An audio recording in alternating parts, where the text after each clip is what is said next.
Je sens maintenant que le ciel est ouvert. Là, je sens maintenant que Dieu est disposé afin que tu puisses obtenir ta guérison.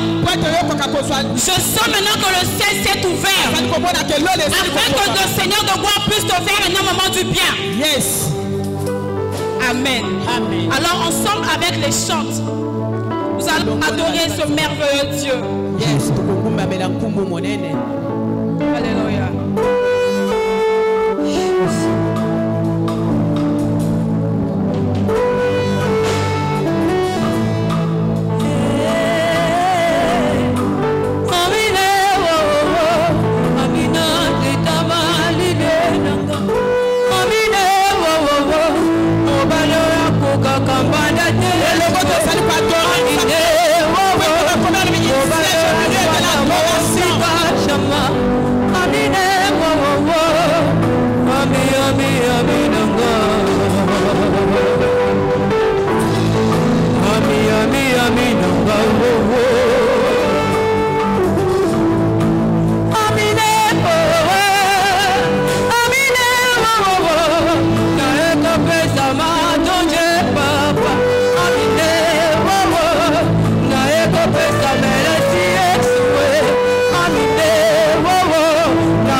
Élève ce nom de Jésus-Christ de Nazareth.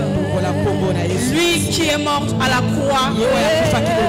Lui qui a donné sa vie à la rançon. Afin que toi tu aies la vie éternelle. De là où tu es, élève ce nom merveilleux. Oui, au nom de Jésus.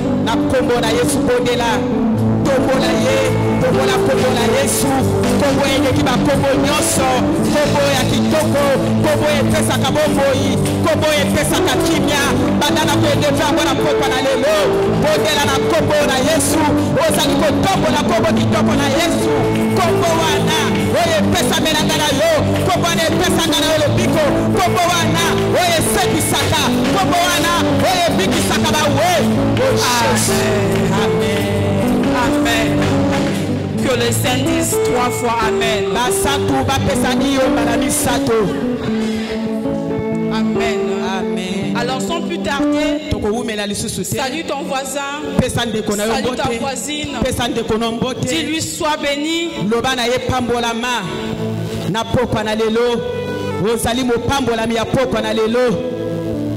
Amen. Amen. Mettez-vous. Amen. Amen. Alors, cette convention des mamans dénommée femme actuelle est une convention qui est bénéfique pour certaines personnes ici en Suisse. Amen. Amen. Alors, je remercie d'abord le couple qui m'a reçu ici, le couple pastoral qui m'a reçu ici, à la personne de Papa Luc Peya, ainsi que sa charmante épouse Maman Sylvie. Je leur dis infiniment merci pour ce privilège que vous m'avez accordé. On dit souvent que celui qui te donne la chair t'es cher. Celui qui te donne la chair t'es cher. Alors merci pour cette marque de considération. Parce qu'on ne donne pas la chair à n'importe qui. Car le prêchoir est réservé pour bénir le peuple. Et ce privilège m'a été accordé afin de venir bénir aussi les enfants de l'église Merveille de Christ. Et je bénis aussi. Merci, on acclame pour l'entrée de notre papa. Beta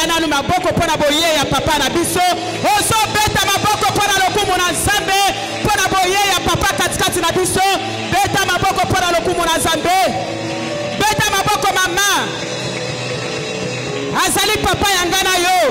Esengeli ko yamba ye na double honneur.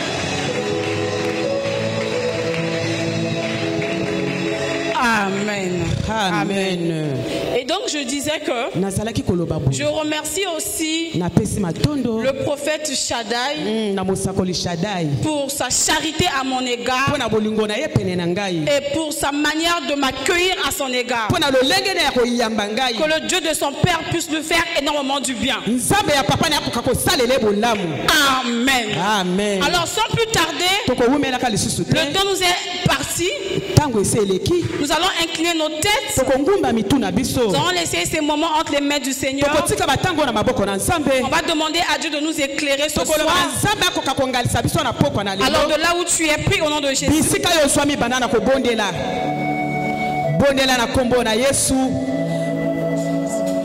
Glorieux Père Céleste, le Dieu des esprits des prophètes, le Dieu de mon Père Ange Céleste, me voici en ces lieux. Je suis venu pour propager ta parole. Père éternel, laisse que cette parole qui sortira de ma bouche puisse guérir tous ceux qui sont malades, puisse penser les plaies de tous ceux qui ont des plaies dans leur cœur. Écarte l'homme du chemin, quand même descend et part. Je l'ai ainsi prié. Amen. Amen. Amen. Amen. Et le thème que nous développons depuis hier, ça nous dit que la société a besoin des bonnes femmes et non des belles femmes. Amen. Amen. Je réitère pour ceux qui écrivent. La société a besoin des bonnes femmes et non des belles femmes. Amen. Amen. J'ai compris une chose importante, en même temps capitale, que à travers ce thème, je veux changer un système dans la vie d'une femme. À travers ce thème, je veux annoncer une nouvelle saison dans la vie d'une femme. À travers ce thème, je veux révolutionner une femme. Raison pour laquelle ce thème est venu pour toi. Amen. Femme, écoute-moi.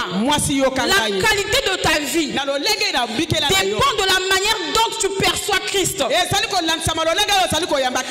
qualité de notre vie dépend de la manière dont nous percevons recevons Christ, notre Père a souvent l'habitude de dire que Dieu est un océan. Dieu est un océan. Et tout dépend du récipient auquel tu viendras. Et si tu penses que le Dieu que tu sers est minime, laisse-moi te dire, femme, il fera aussi des choses minimes dans ta vie. Et si tu penses que le Dieu que tu sers est un Dieu qui est grand, il fera des grandes choses dans ta vie. Et j'ai dit que Dieu était un océan. Tout dépend des récipients à laquelle tu viendras envers Dieu. Il y a certaines personnes qui peuvent venir avec une petite bouteille. Je remplirai cette petite bouteille. Je remplirai cette petite bouteille. Il y a certaines personnes qui vont apporter un fût et Dieu remplira aussi ce feu-là. Il y a certaines personnes qui ont compris que Dieu est tellement grand, qui ont compris que Dieu est un océan. Ils ne vont pas apporter des fûts, mais au contraire, ces gens-là qui sont révélés, ils vont venir en face du Seigneur avec une citerne. Et en venant avec une grosse citerne, le Seigneur de gloire va les remplir. Amen. Je parle trop vite, ça va? Amen. Hein? La prophétesse. Amen. Amen. Donc j'ai dit que Dieu est un océan. Et voilà pourquoi la femme samaritaine, elle ne connaissait pas encore qui était celui qui le parlait. La femme samaritaine ne connaissait pas réellement l'identité de Dieu. Cette femme, quand elle va au puits, elle croise notre Seigneur. Jésus-Christ aussi à un certain moment, il a eu soif. Et en ayant soif, c'est comme si le Seigneur de gloire avait planifié ce jour-là. Il s'est dit que je dois me révéler à la femme samaritaine. Et cette femme samaritaine, quand elle croise Jésus, le Seigneur lui dit, donne-moi de l'eau à boire. Et par l'accoutrement de Jésus, par la manière dont était Jésus, cette femme samaritaine a compris que les deux n'étaient pas de même nature par rapport à l'accoutrement du Seigneur. Et cette femme samaritaine, elle a refusé de l'eau à notre Seigneur Jésus. Je peux dire cela a un peu frustré le Seigneur. Je peux dire que cela a un peu frustré le Seigneur. Le Dieu de gloire s'est dit en lui, il est temps maintenant pour moi que je puisse me révéler à cette femme samaritaine. Parce qu'apparemment cette femme ne me connaît pas. Car l'eau c'est moi-même. Et si elle savait que c'est moi-même qui suis l'eau, elle n'allait pas me refuser à boire. Et le Seigneur de gloire lui dit, il lui pose une question. Où est ton mari? Ça la tourmente un peu. Et il dit que non, tu n'es point de mari. Le Dieu de gloire lui dit ceci, tu as dit vrai, car tu en as connu même 5. Et le 6e homme que tu as là, ce n'est même pas ton mari. Ça tourmente un peu la femme samaritaine. Elle s'est dit, mais quoi? Ce monsieur, par rapport à son accoutrement, apparemment il me connaît très bien. Mais j'enlève d'abord mon orgueil de côté. La Bible nous fait comprendre que cette femme samaritaine, en elle, elle portait la cruche. Elle portait une cruche pour aller prendre de l'eau. Mais quand le Seigneur s'est révélé à cette femme samaritaine, la cruche qui était sur elle, la cruche qui la limitait, elle dit non, je dois laisser cette cruche là. Apparemment ce que cet homme l'a dit, c'est important. Ce que cet homme l'a dit, il dit des vraies choses. Parce que tel que je suis une femme prostituée. Tel que je n'ai pas un mari. Tel que je ne suis pas heureuse. Mais ce monsieur-là, il me connaît tellement bien. Mais pourquoi mettre l'orgueil? Il dit que j'enlève la cruche. J'aimerais dire à une femme ce soir, il y a certaines choses qui te limitent. Ça peut être la cruche. Il y a certaines choses qui t'empêchent d'avoir l'identité réelle du Seigneur Jésus-Christ. Ça peut être la cruche. La cruche peut s'identifier à l'orgueil que tu as. La cruche peut être les échecs que tu as. Laisse-moi te dire, à compter d'aujourd'hui, si tu perçois réellement que notre Seigneur, il est le roi des rois, qui peut faire des bonnes choses, comme il a eu à faire à la femme samaritaine, il est capable d'enlever sur ton chemin les limitations qu'on avait placées sur ta vie. La prophétesse. Et la Bible nous fait montrer que quand le Seigneur de gloire s'est révélé en elle, cette femme qui était prostituée, cette femme qui n'avait pas la valeur de la société, et à l'instant T, quand elle reçoit le Seigneur, à l'instant T, quand le Dieu de gloire se réveille en elle, à l'instant T, elle qui était prostituée, la prostituée, elle passe à l'évangéliste.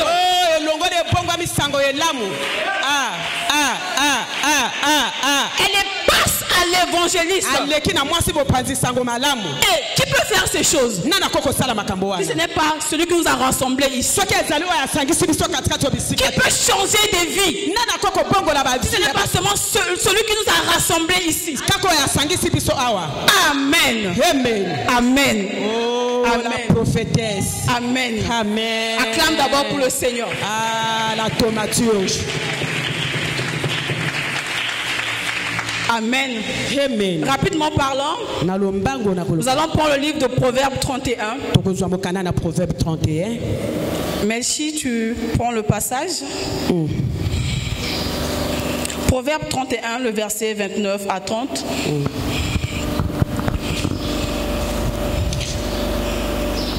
Lisons la parole de Dieu dans le livre de Proverbe 31, du verset 29 au verset 30. Je lis au nom de Jésus. Nous rendons grâce à Dieu.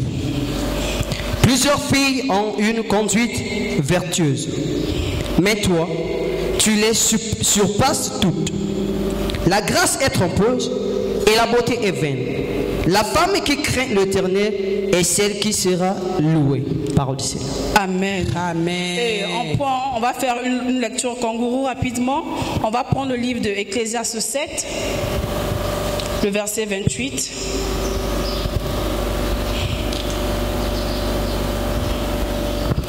Ecclésiaste 7, le verset 28. Amen. Voici ce que mon âme cherche encore et que je n'ai point trouvé. J'ai trouvé un homme entre mille, mais je n'ai pas trouvé une femme entre elles toutes. Amen. Amen. Matthieu 25, de 1 à 4. Matthieu 25, de 1 à 4. Matthieu 25, le verset 1 au verset 4. Alors le royaume des cieux sera semblable à 10 vierges qui, ayant pris leur lampe, allèrent à la rencontre de l'époux. 5 d'entre elles étaient folles et 5 sages. Les folles, en prenant leur lampe, ne prirent point d'huile avec elles. Mais les sages prirent avec leur lampe de l'huile dans les vases. Comme le pou tardait, toutes s'assoupirent et s'endormirent. Amen. Amen. Acclame pour la parole du Seigneur. Amen. Amen. Alors nous parlons de la société a besoin des bonnes femmes et non des belles femmes. Un sujet très pertinent. Amen. Amen. Hier, maman nous a eu à détailler aussi en profondeur sur ce merveilleux thème. Alors moi aussi, je veux juste compléter sur ce que maman a eu à dire hier. De la bonne femme, ou soit de la belle femme, soit pourtant les décortiquer aussi. Alors c'est quoi d'abord la société? D'une manière générale, la société est un ensemble d'êtres humains partageant un territoire, partageant une culture, partageant aussi une langue, soit des lois ou des institutions. Ça c'est d'une manière générale. Maintenant au sens biblique, c'est quoi la société? Bibliquement parlant, la société est un ensemble aussi d'êtres humains appelés à vivre selon les lois divines, appelés à vivre selon les lois divines, dans la justice, dans la paix et l'amour du prochain. Maintenant, c'est quoi une belle femme? Ou soit c'est qui une belle femme? Qui est une belle femme? Qui est une bonne femme? Hier, maman a eu à dire que la femme est un être humain de sexe opposé à l'autre. Amen. Donc la femme est un être humain de sexe qui est opposé à l'autre.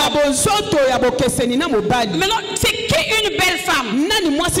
Et une belle femme, c'est une femme de qualité. C'est une personne qui est attirante.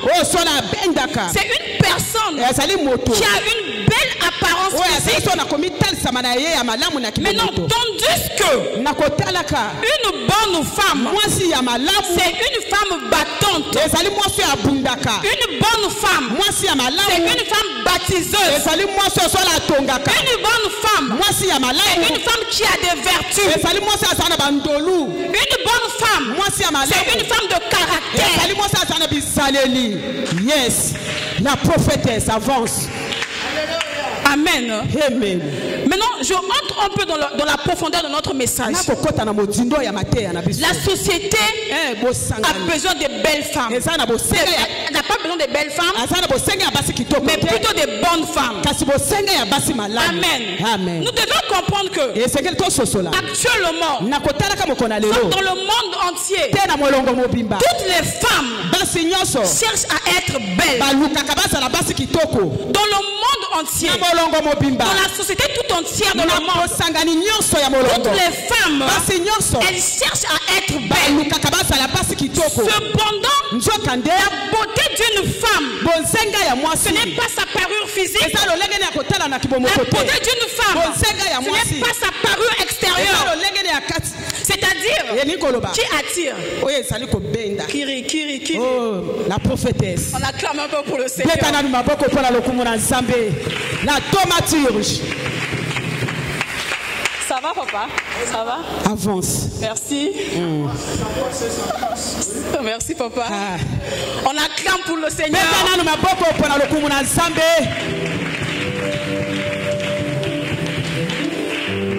Une belle femme, ce n'est pas la parure extérieure. C'est-à-dire ce qui attire le regard des hommes, ce qui reflète le statut social. Et quand je parle de cela, je vois sa manière de s'habiller, son accoutrement en fait, sa posture, sa manière d'être. C'est ça. Ça c'est la beauté d'une femme. Qui est une belle femme? Et qui est une belle bonne femme? Tu peux être belle, mais tu n'es pas bonne. Mais par contre, si tu es bonne, tu es aussi belle. Oh, mais comment? La thaumaturge. Si tu es bonne, Soki ozali malamu. tu es aussi belle. Yopo ozali kitoko. Pourquoi je le dis? Parce que la beauté d'une femme, elle est facultative. Yango de ezali solo facultatif. La beauté d'une femme, Bonzenga ya mwasi. elle est facultative. Yes. Laissez-moi vous dire ceci. Sikanga loba na bino. Mwasi ya kitoko azanga mobali o alingaka ete. Amen. La beauté d'une femme Bonzenga ya mwasi est facultative. Yes. Cependant, les belles femmes aujourd'hui, elles traitent beaucoup plus leur apparence pour attirer les regards des hommes, pour attirer les hommes dans la société, pour pouvoir plaire aux hommes. C'est pour laquelle de nos jours, nous voyons comment des femmes à tout prix, elles vont faire recours à des chirurgies. À tout prix, elle va faire recours à faire des baby L. Tout ça pourquoi? C'est pour plaire aux hommes, pour plaire au monde. La société aime ça. La société aime ça. Une femme qui est belle, c'est une femme qui attire. Mais les bonnes femmes, eux, elles ne vivent pas par rapport aux hommes de ce monde. Les bonnes femmes, elles ne vivent pas par rapport à la clameur des hommes. Les bonnes femmes, elles ne vivent pas par rapport à la clameur du public. Non. Mais par contre, une bonne femme, elle vit par rapport à son mari. Et c'est quel genre de mari aussi? Les bonnes femmes vivent par rapport à leur mari. Si une femme elle est mariée, si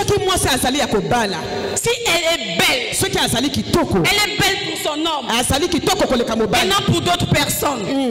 Car la Bible nous fait comprendre que la femme et l'homme, quand les deux se marient, la femme perd sa tête.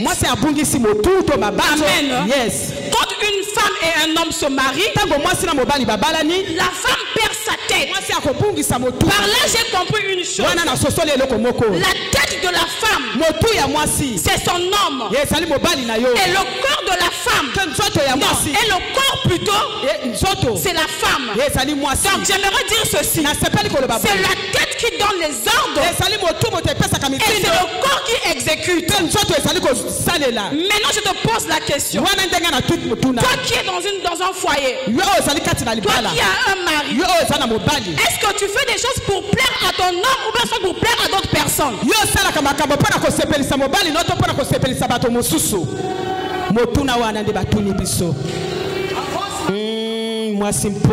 y a certaines femmes étant dans le foyer, elles se comportent comme des femmes célibataires. Mais pendant ce temps, tu es marié. Tu n'es pas une femme célibataire. Une femme célibataire, elle n'aime pas qu'on la gronde. Une femme célibataire, elle fait tout ce qui le passe à la tête. Ça c'est une belle femme. Mais une bonne femme mariée, avant de faire quoi que ce soit, elle demande d'abord à son homme. Elle demande d'abord à son homme. Est-ce que ce que j'aimerais faire là, ça te plaît? Est-ce que toi tu le fais?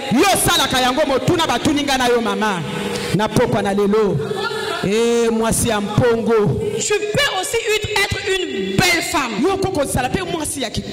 Tu peux être aussi une bonne femme. Tu es à l'église, mais tu ne vis pas dans l'église. Tu ne fais pas ce ce que le Seigneur désire. J'arrange un peu, peut-être que vous n'avez pas compris. J'ai dit ceci. Tu peux être une femme. Tu es à l'église. Mais tu ne fais pas ce que le Seigneur veut. Tu ne fais pas ce que le Seigneur a eu à dire dans sa parole. L'apôtre Paul nous fait savoir ceci. Il nous fait comprendre que tous nous sommes fiancés à un seul époux. Et notre seul époux c'est qui? C'est le Seigneur Jésus-Christ. Maintenant, toi étant que l'épouse du Seigneur, tu viens à l'église, mais tu n'es pas à l'église. Et tu oublies une chose importante, que ton époux est tellement jaloux, que ton époux n'aime pas que tu ailles voir ailleurs, que ton époux aimerait pas que tu courtoies d'autres personnes. Étant une servante ici à l'église, nous formons tous une femme. Et notre époux c'est le Seigneur Jésus-Christ.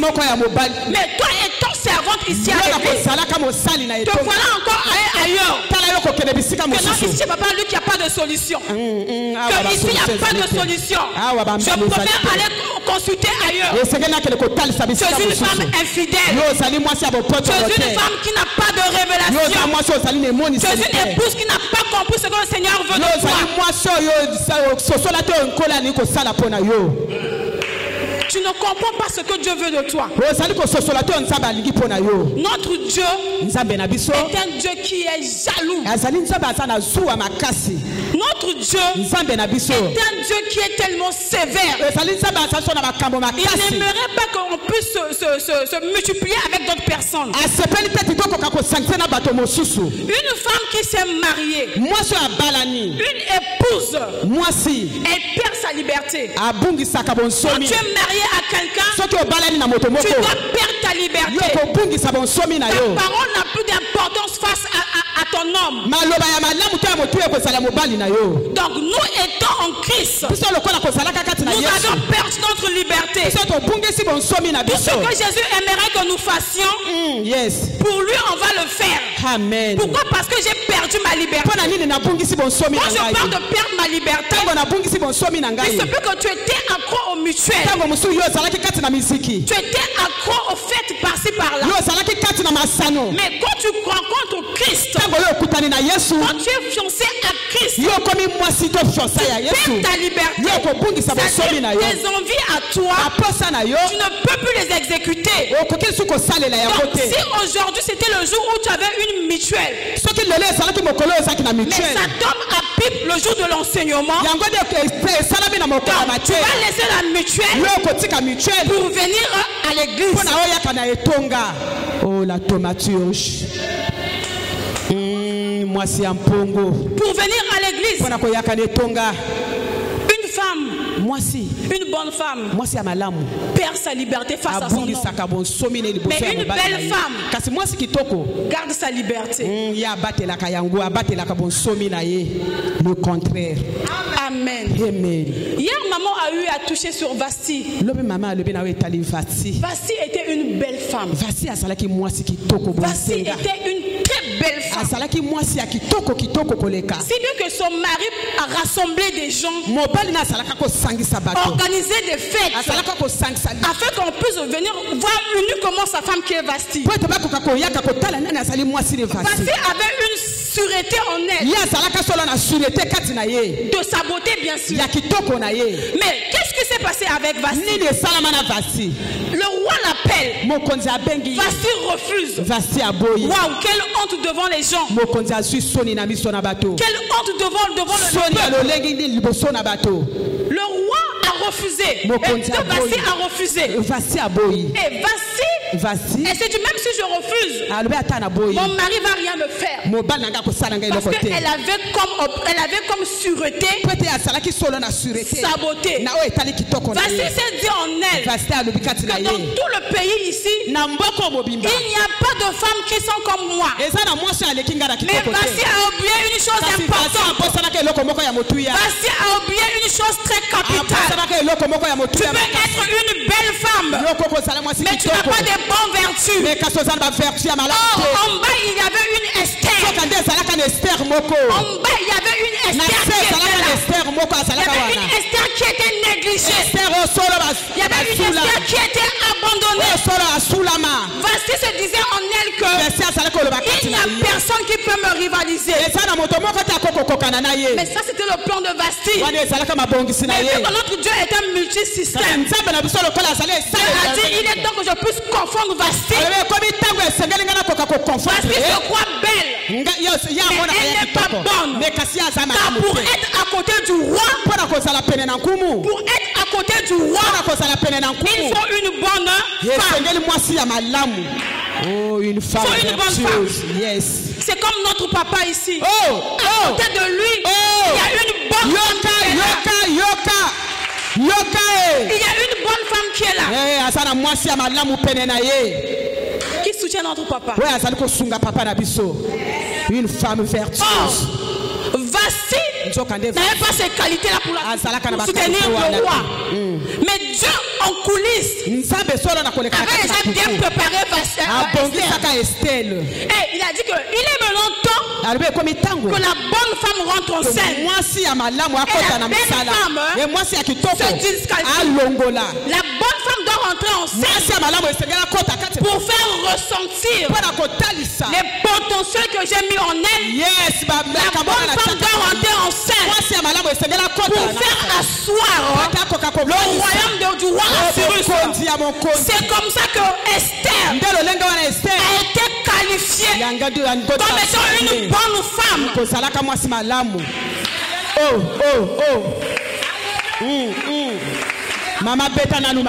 Esther est la qualité des femmes qui incarne la bonne femme en elle. Qui incarne la bonne femme en elle. Soyons des Esther et non des Vasti. Vasti pensait que la beauté est une assurance. Mais la beauté de Vasti l'a conduit à la malédiction.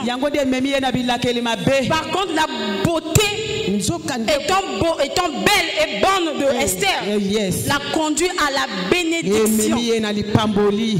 Amen. J'aimerais souligner un trait.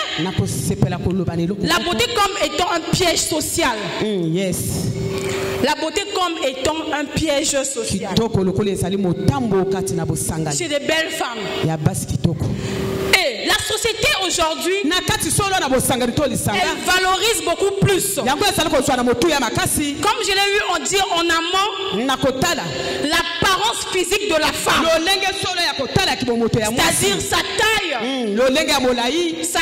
son entretien du corps, son accoutrement et tout ce qui va avec. Et la beauté aussi dans la société favorise aussi la séduction. Aujourd'hui, toutes les femmes veulent être désirables au vu de tout le monde. Aujourd'hui, toutes les femmes veulent séduire tout le monde par rapport à leur morphologie. Et le Satan a entraîné dans la tête de certaines femmes pour que tu sois belle, pour que tu sois séduisante, il te faut aller faire du baby hair. Il te faut peut-être porter des formes juste pour attirer le regard. J'aimerais te dire, la séduction est un piège du diable. La séduction est un piège du diable. Tout homme qui tombe par la séduction finissent mal leur vie. C'est comme Samson. Delilah l'avait séduite. Le fait que Delilah l'a séduite, fin de fait, qu'est-ce que Samson a eu à faire? Il a dévoilé le secret qui faisait sa force. La séduction est un piège du diable. Femme ne séduit pas les hommes en portant les formes, en faisant des baby hair. C'est un véritable péché devant Dieu. Sois fier de ta morphologie. Sois fier de ton apparence. Sois fier de ta manière Sois fier de ton accoutrement. Car seul Dieu sait pourquoi il t'a créé comme ça. Et ta morphologie à toi sera une bénédiction pour ton homme. Ne te compare pas à qui que ce soit. Ne te compare pas à qui que ce soit. Tu es toi, tu resteras toi. Tu es toi, tu resteras toi. Peu importe ce que les hommes peuvent dire. Que tu as une mauvaise taille. Ça c'est leur problème. Mais toi ne te compare à personne. Reste focus sur ta beauté. Reste focus sur ta belle forme. Et le Seigneur de gloire t'enverra un homme qui va t'aimer comme ça. Moi c'est un pongo. Amen. Amen. Le thaumaturge. Les femmes belles. Actuellement, elles sont mises. Elles sont visibles, je peux dire. Les femmes belles plutôt. Elles sont visibles de nos jours dans la société. Mais tandis que les femmes bonnes, elles sont invisibles. Mais comment? Des femmes bonnes sont invisibles. Mais des femmes belles sont visibles. Vasti était visible à cause de sa beauté. Mais Esther, elle était invisible. Yes. Elle était cachée. La thaumaturge. Elle était cachée. La thaumaturge. Amen. Amen. Les bonnes femmes sont invisibles. Personne ne peut connaître une bonne femme. Mais il n'y a que Dieu dans le lieu secret qui peut reconnaître que cette femme-là, elle sera utile dans la vie d'un Adam. Cette femme-là, elle sera utile dans la vie d'un Joseph. Cette femme-là sera utile dans la vie d'un David. Il n'y a que le Seigneur de gloire pu reconnaître les femmes visibles. Invisibles plutôt. Yes. Amen. Amen. Amen. Amen. Alors hier, maman a eu à parler sur les qualités d'une bonne femme. Les qualités d'une bonne femme. C'est ça même la base de tout le foyer. C'est ça même la base d'un bon mariage. Amen. Amen. Et je vais juste compléter ce que maman avait eu à dire hier. Maman a parlé de la discrétion. Amen. Amen. Une bonne femme doit être une femme discrète. Une bonne femme, elle garde toujours le secret. Une bonne femme, elle ne parle pas beaucoup. Une bonne femme ne parle pas beaucoup. Regardez un peu la vie d'Esther toujours. Esther, elle était étrangère. Elle était juive. Mais elle arrive dans un territoire étrangère. Mais normalement, quand elle arrive dans un territoire étrangère, il fallait qu'elle puisse même se révéler qu'elle est étrangère. Mais Esther a gardé le secret. Quand elle a gardé le secret, et à la fin de compte, c'est quoi? Esther est devenue reine. Maintenant, si Esther avait dévoilé son secret, vous pensez qu'elle devait être reine? Elle ne devait pas être reine. Donc une bonne femme doit maîtriser sa langue. Elle doit brider sa langue. Une bonne femme ne parle pas beaucoup n'importe comment. Elle ne parle pas n'importe comment. Elle doit parler moins et dire des bonnes choses. Oh, la prophétesse, la thaumaturge, dire des bonnes choses. Et le deuxième que maman avait dit, c'était l'humilité. L'humilité. Je ne fais que m'appuyer sur ce que maman avait dit. Je ne fais que m'appuyer sur ce que maman avait dit. Une bonne femme, elle doit être humble. De nos jours, il y a moins de des bonnes femmes qui sont humbles. Amen. Et l'humilité est devenue une denrée rare chez certaines personnes. L'humilité est devenue une denrée rare sur certaines femmes. La majorité des femmes, elles ne sont plus humbles. Quand l'homme dit ceci, la femme augmente. Quand l'homme dit cela, la femme aussi dit ça. Il y a une concurrence, il y a une guerre dans les foyers. Il n'y a pas l'humilité dans les foyers. Tu risques de perdre ton foyer comme ça, ma soeur. L'orgueil que tu as peut faire à ce que tu perds ton foyer. Regardons la vie de la femme à la personne de Marie, la mère de Jésus-Christ. Elle incarne une humilité profonde. Elle incarne une humilité profonde. Regardez un peu ce qui se passe avec elle. Le jour de la Pentecôte arrive. Tous ils étaient là dans la chambre haute. Ils attendaient tous le Saint-Esprit. Mais Marie qui est la mère de Jésus, au contraire, elle devait se mettre debout pour prendre la parole. Mais Marie s'est fait petite. Marie s'est laissée, elle s'est effacée, je peux dire. Elle a dit non, c'est pas ma place. Là où il y a des hommes, tu ne peux pas parler.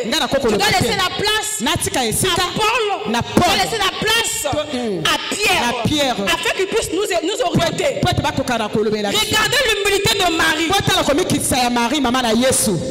Regardez l'humilité de Marie. Elle était comme une femme très humble.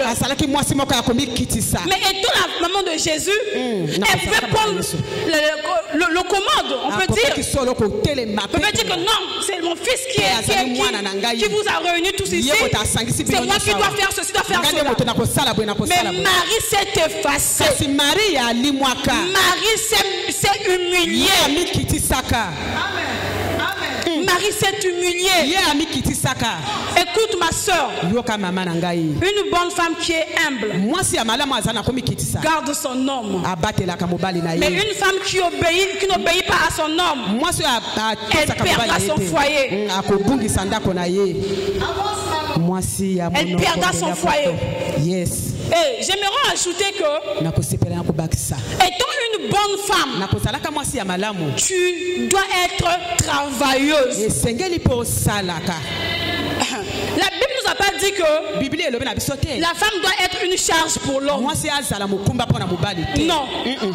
La femme n'est pas une charge pour l'homme. Mais au contraire, la femme est une béquille pour venir soutenir son mari. La femme est une aide pour venir soutenir l'homme de son mari. Une bonne femme doit travailler. Elle n'est pas paresseuse. Elle n'est pas scotcher toute la journée devant la télé. À quel moment tu vas travailler? À quel moment tu vas apporter de l'aide dans la vie de ton homme? Si tu es scotché devant la télé, une bonne femme n'est pas paresseuse. La paresse est l'un des instruments que le diable utilise. La paresse est l'une des forces que le diable utilise. Regardons un peu cette femme. Ruth. La Moabite. Ruth la Moabite. Yes. Ruth la Moabite. Elle était une femme travailleuse. Malgré le drame qu'il a eu, là où elle était. Mais Ruth s'est repliée avec sa belle-mère. Ruth est partie. Ruth a dit je dois rester à côté de ma belle-mère. Ruth, je peux dire aussi c'était une bonne femme. Parce qu'elle était aussi révélée. Mais Ruth étant une bonne femme révélée, elle dit je ne peux pas rester tout le temps là scotché à regarder ma belle-mère se morfondre. Mais je dois travailler pour la réussite de mon avenir. Je dois travailler pour la réussite de ma belle-mère aussi. Et sa belle-mère lui incite aussi à travailler. Et quand Ruth part travailler, la Bible nous a montré que Ruth partait glaner. Le glanage est un travail qui est tellement dur. Ruth partait glaner des épis. Et quand on parle des épis, ça veut dire que les moissonneurs, eux, ils passent pour planter cela. Et ceux qui glanent, eux, ils viennent derrière pour essayer un peu de voir où est-ce que ça manque, où est-ce qu'on peut arranger. Et c'est un travail qu'on ne fait pas, on ne fait pas en marchant. Mais par contre, c'est un travail qu'on fait un peu courbé. C'est un travail qu'on fait un peu courbé. Et Ruth, étant une femme travailleuse, elle a dit ma bénédiction en dépôt. Ruth était là en train de glaner tout le temps. Ruth était en train de travailler tout le temps. Mais en glanant, Ruth a rencontré sa bénédiction. Ruth a rencontré Boaz. Ruth n'a pas rencontré Boaz devant l'écran, devant le téléphone. Mais Ruth a rencontré Boaz sur le champ d'action. La prophétesse. Elle a rencontré Boaz sur le champ d'action. C'est le travail qui produit le miracle de ta vie. C'est le travail qui produit la bénédiction dans ta vie. Ruth était déterminée à travailler pour obtenir ce dont elle voulait. J'aimerais dire à une femme, quitte l'état de la paresse.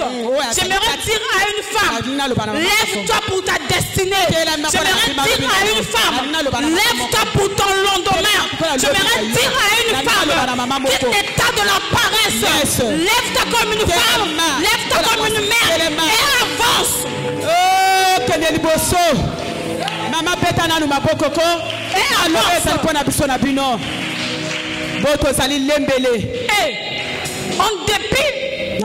En dépit d'être une femme travailleuse, une bonne femme doit être une femme exemplaire. Une bonne femme, elle doit être une femme exemplaire. C'est-à-dire son mari lui fait confiance à 100%. Une bonne femme, même si son mari n'est pas là, son mari saura que derrière moi j'ai laissé une bonne femme. Elle ne pourra jamais me trahir. Elle ne pourra jamais me trahir parce que je lui fais une confiance aveugle. Une bonne femme exemplaire. Ce qui caractérise une bonne femme exemplaire, c'est son témoignage. C'est son témoignage. Qu'est-ce que les gens disent de toi? Qu'est-ce que les gens pensent de toi? Est-ce que tu es le genre de femme où quand tu arrives dans un foyer, au lieu de rassembler, une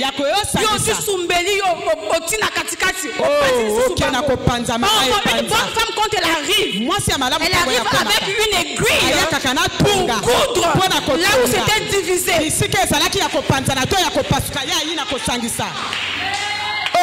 arrive avec une aiguille pour coudre là où il y avait une séparation. Elle met l'harmonie. Une bonne femme a un bon témoignage. Qu'est-ce que les hommes pensent de toi? Qu'est-ce que les gens du quartier disent de toi? Est-ce le genre de femme quand rien ne marche dans la maison, tu vas dire aux gens que chez moi rien ne va? Est-ce le genre de femme quand ton mari donne pas de l'argent, tu diras tu exposes ton mari sans se rendre compte. Amen. Amen. Amen. Amen. Une bonne femme doit être une femme exemplaire et qui a un bon témoignage, qui est là pour rassembler, qui est là pour donner des solutions là où il n'y a pas de solution. Amen. Yes. Et une bonne femme, quand elle est là pour rassembler, et vous verrez, il y a une harmonie totale. Il y a une harmonie totale. Là où il y avait la chaleur dans le foyer, si tu as un bon témoignage, si tu es exemplaire, là où il y avait une grande chaleur, tu vas apporter une bonne froideur dans la maison. Mais la majorité des femmes ne sont pas comme ça. Mal élevées, excusez-moi pour ce terme. Mal éduquées. Vous savez, le plus grand problème majeur avec nous les Africains, c'est quoi? C'est le manque de savoir-vivre. Mais comment? C'est le manque de savoir-vivre.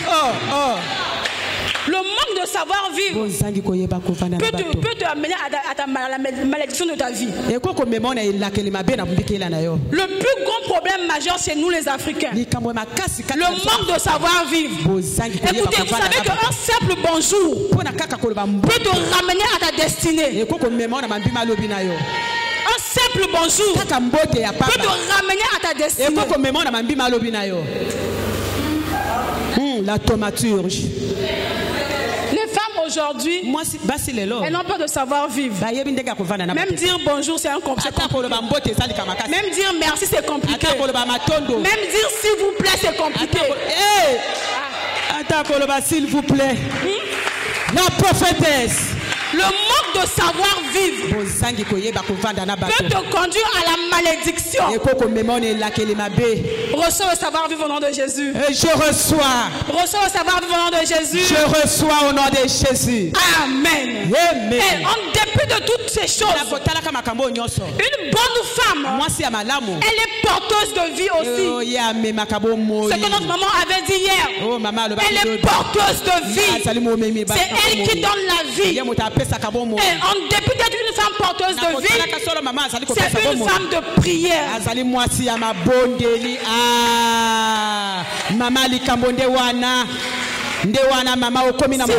femme de prière. C'est une femme qui est ancrée dans la méditation des Écritures. C'est une femme qui maîtrise les puissants. C'est une femme qui maîtrise les versets de la Bible.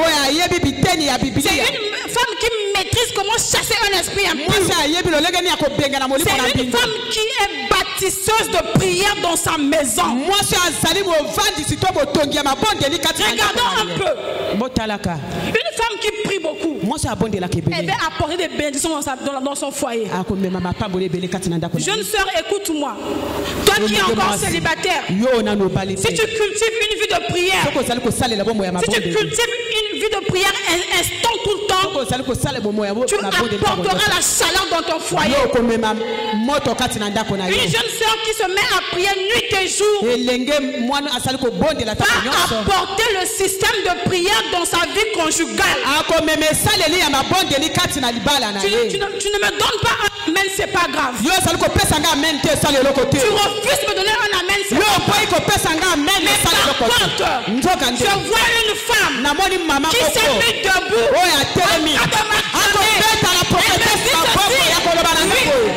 Yes, avance. La prophétesse.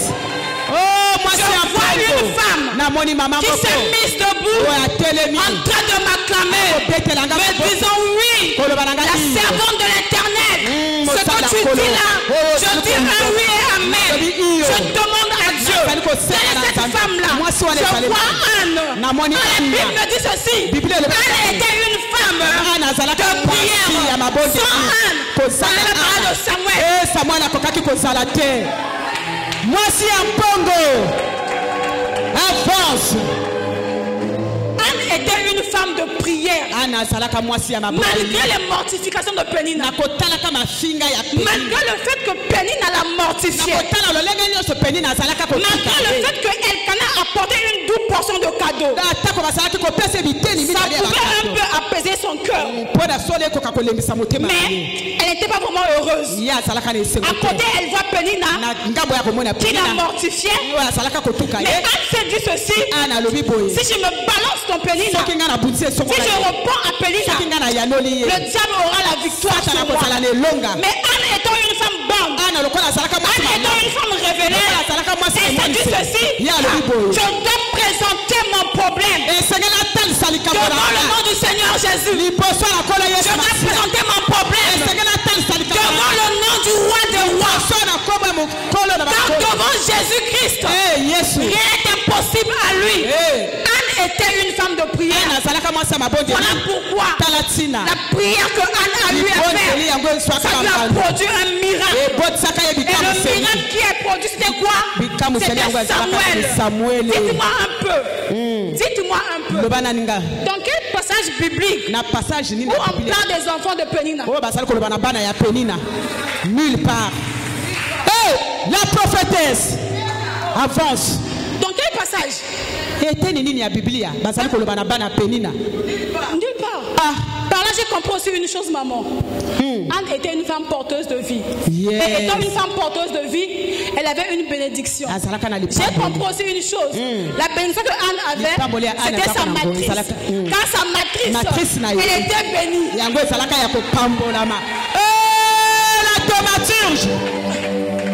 thaumaturge. La matrice de Anne n'était pas n'importe quelle matrice. La matrice de Anne était une matrice bénie. Plus loin encore, je vois une femme qui me donne un amen à la personne de Sarah. Sarah me dit ceci: moi aussi, j'ai eu une matrice qui a été bénie. Si aujourd'hui on parle d'Isaac, parce qu'il y a une femme, il y a une bonne femme qui avait en elle une bonne matrice, une matrice porteuse de vie, une matrice qui est source de bénédiction. Voilà pourquoi aujourd'hui on parle d'Isaac. Voilà pourquoi aujourd'hui on parle de Samuel. J'aimerais prophétiser sur toi ce soir. J'aimerais prophétiser sur toi ce soir. La matrice que tu as, peu importe de catégorie, que ce soit homme, que ce soit femme, c'est une matrice bénie. De tes entrailles sortira des héros, de tes entrailles sortira des prophètes, de tes entrailles sortira des hommes élevés.